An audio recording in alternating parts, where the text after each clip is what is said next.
Hello friends, welcome to my channel. आज हम पढ़ेंगे 8th स्टैंडर्ड का science chapter 1 living world and classification of microbes. हम इसे बहुत ही इजी मेथड से पढ़ने वाले हैं, तो वीडियो को पूरा देखिएगा। अगर आपने हमारे चैनल को अभी तक सब्सक्राइब नहीं किया है तो जल्दी से कर दीजिए और बेल आइकन को दबाना ना भूलें। तो ये हमारा लेसन है living world and classification of microbes. Living world यानी जिधर हम रह रहे हैं, हम ह्यूमंस, एनिमल्स, बर्ड्स, हम जिधर रह रहे हैं हम इसे लिविंग वर्ल्ड कहते हैं। और आज इस लेसन में हम पढ़ने वाले हैं इस ज़मीन पर, इस लिविंग वर्ल्ड में रहने वाले सबसे छोटे जो ऑर्गेनिज्म हैं जिन्हें हमें माइक्रोस्कोप से देखना पड़ता है, आज हम उनके बारे में पढ़ने वाले हैं। हम उन्हें शॉर्ट फॉर्म में माइक्रोब्स भी कहते हैं। तो चलिए आगे का शुरू करते हैं। तो हमारा यहाँ फर्स्ट है biodiversity and need of classification. Last year we learned that all the living organisms on earth have adapted according to geographic regions, food ingestions, defense, etc. पिछले साल हमने ये पढ़ा था 7th स्टैंडर्ड में कि जो लिविंग ऑर्गेनिज्म है उनके खाना पीना कैसे रहते हैं, डिफेंस यानी मतलब दूसरे जानवर से मतलब वो कैसे बचते हैं, हमने पिछले साल पढ़ा था। इस साल हम ये पढ़ेंगे 8 में। According to 2011 census, around 87 million species of living organisms are found on the earth, including land and sea. तो हमने 2011 सेंशियस में ये मालूम किया था कि 87 मिलियन स्पेशीज़ यानी 87 अलग अलग तरह के लिविंग ऑर्गेनिज्म इस ज़मीन पर और पानी में रह रहे हैं। हमने 2011 में पता किया था, अभी ये तो 2020 चल रहा है, इसमें तो और ज़्यादा हो गए होंगे। To study such a vast number it was essential to divide them into groups. इतने सारे 87 मिलियन स्पेशीज़ को हमें संभालना बहुत ज़्यादा मुश्किल काम था, इसलिए हमने इसे 5 ग्रुप्स में जो है डिवाइड कर दिया। तो ये जो 5 ग्रुप्स में डिवाइड करने का जो ये प्रोसेस है, तो हम इसे बायोलॉजिकल क्लासिफिकेशन कहते हैं। रॉबर्ट हार्डिंग जो विटेकर है, एक अमेरिकन इकोलॉजिस्ट थे, 1920 टू 1980 के दरमियान में वो इकोलॉजिस्ट थे। तो उन्होंने 1969 में ये जो लिविंग ऑर्गेनिज्म है इन्हें 5 ग्रुप्स में डिवाइड किया। तो इन्होंने किस तरह से लिविंग ऑर्गेनिज्म को 5 ग्रुप्स में डिवाइड किया, हम इसके बारे में पढ़ने वाले हैं। तो फर्स्ट हम पढ़ेंगे ये जो लिविंग ऑर्गेनिज्म है, हम ये चार्ट पढ़ने वाले हैं फर्स्ट। तो लिविंग ऑर्गेनिज्म में 2 टाइप आते हैं, प्रोकारियोट्स और यूकारियोट्स। प्रोकारियोट्स यानी जैसे हमारी बॉडी है, एक ह्यूमन बॉडी, इसमें हमारे जो पार्ट्स है जैसे हमारे हाथ है, पैर है, तो वैसे ही जो स्मॉल माइक्रोब्स वगैरह रहते। लिविंग ऑर्गेनिज्म में 2 टाइप है, प्रोकारियोट्स और यूकारियोट्स। प्रोकारियोट्स यानी एक ऐसी बॉडी जिसके अंदर जो न्यूक्लियस नाम का पार्ट है वो अच्छे से एकदम बने हुआ नहीं रहता है, उसकी कोई पोजीशन बनी हुई नहीं रहती है, उसे हम बोलते हैं प्रोकारियोट्स। और यूकारियोट्स यानी वो बॉडी जिसके अंदर ये जो न्यूक्लियस रहता है वो अच्छे से एकदम बना हुआ रहता है, वो एकदम अच्छा होता है, उसे हम बोलते हैं यूकारियोट्स। अब जो प्रोकारियोट्स है उसके अंदर यूनिसेल्यूलर ऑर्गेनिज्म आते हैं जो सिर्फ एक ही सेल से बने हुए होते हैं, हम इससे यूनिसेल्यूलर ऑर्गेनिज्म कहते हैं। तो इसमें फर्स्ट है किंगडम मोनेरा। मोनेरा जो है इसमें भी बहुत सारे ऑर्गेनिज्म आते हैं, हम इसे आगे पढ़ने वाले हैं। तो यूकारियोट्स में आते हैं यूनिसेल्यूलर एंड मल्टी सेल्यूलर, दोनों भी आते हैं। जो एक सेल से बने हुए ऑर्गेनिज्म है वो भी आते हैं, और जो मल्टी सेल्यूलर जो एक से ज़्यादा सेल से बने हैं वो भी आते हैं यूकारियोट्स में। तो यूनिसेल्यूलर जो है यूकारियोट्स का फर्स्ट है protista.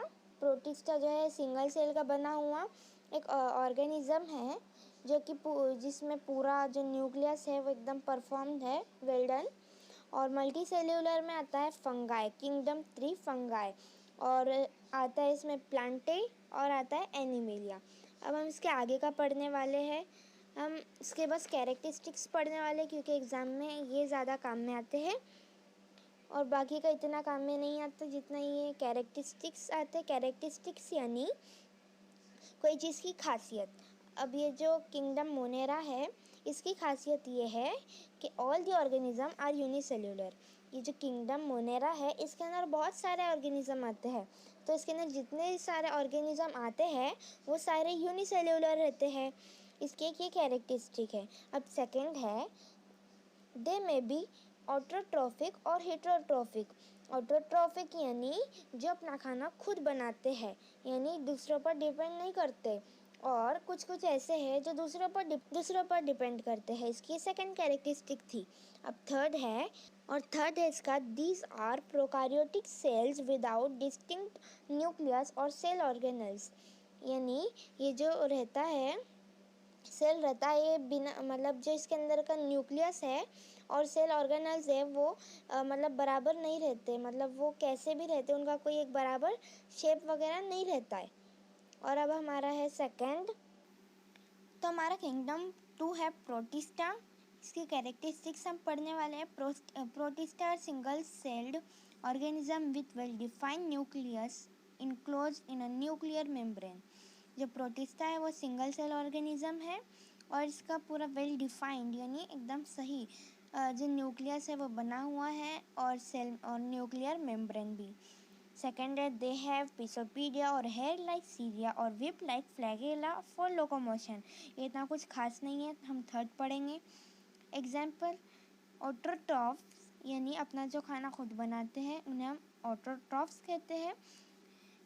Example, euglena volvox contain chloroplast. और जो हेटेरोट्रॉफ्स है इसमें प्रोटिस्टा में, यानी जो अपना खाना खुद नहीं बनाते उससे हम बोलते हैं। इसके एग्जाम्पल है अमेबा, पैरामोशियम। अब हमारा किंगडम 3 है fungi. Characteristics, these are non green eukaryotic heterotrophic organism. ये जो फंगाई है ये नॉन ग्रीन एक यूकारियोटिक ऑर्गेनिज्म है, और ये जो फंगाई है अपना खाना खुद नहीं बनाता बल्कि ये दूसरों पर डिपेंड करता है, हेटेरोट्रॉफिक ऑर्गेनिज्म। और इसका सेकंड है, most of them are saprotrophs, they feed upon decaying organic matter. ये फंगाई है तो दूसरे मतलब जो डिकेइंग ऑर्गेनिक मैटर है तो उन पर ये अपना खाना डिपेंड करते हैं। और third, their cell wall is made up of tough and complex sugar are called chitin. यानी जो सेल वॉल रहती है फंगाई की, ये टफ एंड कॉम्प्लेक्स शुगर से बनी हुई होती है जिन्हें हम चिटिन कहते हैं। फोर्थ है, some fungi are thread like and many nuclei are present in the cytoplasm. यानी जो फंगाई है, कुछ फंगाई जो रहते हैं वो ऐसे धागे की तरह रहते, थ्रेड जैसे रहते हैं, और कुछ में न्यूक्लियाई जो रहता है वो प्रेजेंट रहता है साइटोप्लाज्म में। फिफ्थ है हमारा एग्जाम्पल है इसके, बेकर्स यीस्ट, एस्परगिलस यानी fungus on corn, penicillium mushrooms, ये इसके एग्जाम्पल है। सो हमारा नेक्स्ट है classification of microbes. Among the living organism, micro organism are largest in number, hence they are classified as follows. यानी जो माइक्रो ऑर्गेनिज्म है, जो लिविंग ऑर्गेनिज्म है छोटे छोटे, तो वो नंबर में ज़्यादा रहते हैं, तो हम ऐसा फॉलो करते हैं। जो माइक्रो ऑर्गेनिज्म है, हमने पिछला चार्ट पढ़ा था लिविंग ऑर्गेनिज्म, अब हम पढ़ रहे हैं माइक्रो ऑर्गेनिज्म। तो माइक्रो ऑर्गेनिज्म में आते हैं प्रोकारियोट्स और यूकारियोट्स, जो हमने पिछले ही पढ़ चुका था। तो प्रोकारियोट्स में यहाँ बैक्टीरिया आता है और यूकारियोट्स में प्रोटिस्टा, फंगाई और एल्गे आता है। तो फर्स्ट है हमारा बैक्टीरिया। तो अब हम फर्स्ट बैक्टीरिया के बारे में पढ़ने वाले हैं। बैक्टीरिया की साइज़ होती है 1 micrometer to 10 micrometer. Unicellular independent parasitic organism, sometimes many bacteria together form colonies. कुछ टाइम जो बैक्टीरिया है वो एक साथ हो जाते हैं कॉलोनीज की तरह। और दूसरा है bacterial cell is prokaryotic with cell wall but distinct nucleus और cell organelles are absent. Bacterial cell जो है प्रोकारियोटिक विथ सेल वॉल रहता है, और उसके अंदर जो न्यूक्लियस और सेल ऑर्गेनल्स है तो वो एब्सेंट रहते हैं। अब थर्ड है, they reproduce by simple binary fission. वो सिंपल बाइनरी फिशन जो है रिप्रोड्यूस करते हैं, यानी जैसे वो एक है, एक से वो अपना डबल हो जाते हैं सिंपल, फिर उससे और थोड़ा डबल हो जाते, फिर और डबल हो जाते, ऐसा करते। और fourth, in favourable condition bacteria grow vigorously and can double their numbers in 20 minutes. अगर उन्हें फेवरेट अपनी प्लेस मिल गई, फेवरेट जगह मिल गई, तो विगोरसली एकदम वो 20 मिनट्स में एक साथ ऐसे मतलब डबल टिबल ऐसे हो जाते हैं। अगर उन्हें फेवरेट कंडीशन उनकी मिल गई तो एक साथ ऐसे बढ़ जाते हैं। अब हमारा इसके बाद है सेकंड प्रोटोज़ोआ। प्रोटोज़ोआ की साइज़ होती है अप्रोक्सीमेटली ज़्यादा से ज़्यादा 200 micrometer. Are found in soil, fresh water and sea water. Some are found in the body of other organism and are pathogenic. यानी जो प्रोटोज़ोआ है वो मिट्टी में, फ्रेश वाटर में, सी वाटर में पाया जाता है, और कुछ जो है वो अदर ऑर्गेनिज्म बॉडी में भी पाए जाते हैं और पैथोजेनिक भी। सेकंड है हमारा these are unicellular organism with eukaryotic cell. एक ये यूनिसेल्यूलर ऑर्गेनिज्म है और यूकारियोटिक है। यूकारियोटिक यानी इसके अंदर के जो भी न्यूक्लियस और सेल ऑर्गेनल्स है वो वेल डेवलप्ड है। थर्ड है there is a great variation in cell structure, organs of locomotion and mode of nutrition among protozoa. यहाँ है ना ग्रेट वेरिएशन होती है सेल स्ट्रक्चर में, organs of locomotion and modes of nutrition among protozoa. Fourth है this organism reproduce by simple cell division. ये simple cell division जो है रिप्रोड्यूस करते हैं। Example amoeba, पैरामोशियम।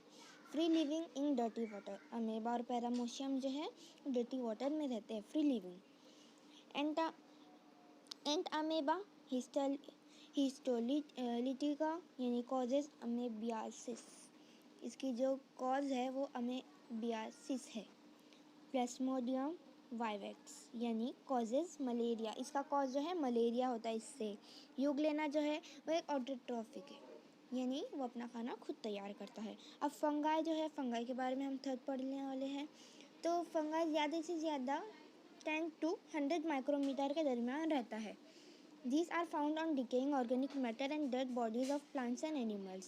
जो decaying organic matter रहते हैं या फिर जो लिविंग या फिर जो प्लांट्स और एनिमल्स की डेड बॉडीज रहती है, ये वहाँ पाए जाते हैं फंगाई। सेकेंड है दीज आर यूकारियोटिक ऑर्गेनिज्म। एक ये यूकारियोटिक ऑर्गेनिज्म है, इसके अंदर जो न्यूक्लियस रहता है वो वेल डेवलप रहता है। Some are unicellular and others are visible with naked eyes. जो कुछ रहते हैं वो यूनिसेल्यूलर भी रहते हैं और others are visible with naked eyes. Third है saprotrophic absorb their food from decaying organic matter. कुछ सेप्रोट्रॉफिक रहते हैं वो अपना फूड जो है डिकेइंग ऑर्गेनिक मैटर पर एब्जॉर्ब करते हैं। They reproduce sexually and asexually by cell division और बाय बडिंग। इतना कुछ खास नहीं है। Example baker yeast, candida, mushroom इसके एग्जाम्पल है। अब हमारा है नेक्स्ट एल्गे। एल्गे की जो साइज़ रहती है वो ज़्यादा से ज़्यादा अप्रॉक्सीमेटली रहती है 10 to 100 micrometer. They are aquatic यानी ये पानी में रहने वाले जीव है एल्गे। ये यूकारियोटिक यूनिसेल्यूलर ऑटोट्रॉफिक ऑर्गेनिज्म। ये यूकारियोटिक से हमें पता चलता है कि जो एल्गे है इसके अंदर का जो न्यूक्लियस रहता है वो वेल डेवलप रहता है। यूनिसेल्यूलर एक यूनिसेल्यूलर ऑर्गेनिज्म है जो सिर्फ एक सेल से बना हुआ है। ऑटोट्रॉफिक अपना खाना खुद तैयार करता है ऑर्गेनिज्म, ऐसा ही ऑर्गेनिज्म है algae. Photosynthesis carried out with the help of chloroplast present in the cell. जो फोटोसिंथेसिस जो इन लोग लेते हैं, कैरिड करते हैं, तो इन लोग क्लोरोप्लास्ट के जरिए करते हैं। Example chlorella, chlamydomonas. Very few species of algae are unicellular. Most of them are multicellular and visible with naked eyes. कुछ ही स्पेशीज़ जो है वो एल्गे के वो यूनिसेल्यूलर है, ज़्यादातर वो मल्टीसेल्यूलर और विजिबल विथ नेक्ड आइज है।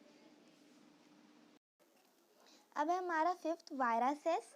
वायरसेस जो होते हैं वो 10 to 100 नैनोमीटर के दरमियान होते हैं। ज़्यादा से ज़्यादा जो नैनोमीटर है वो बहुत ज़्यादा छोटा होता है। अभी तक हमने जो भी पढ़ा एल्गे, फंगाई, प्रोटोज़ोआ ये सब माइक्रोमीटर में आते हैं, लेकिन जो वायरसेस है वो बहुत छोटा होता है वायरस।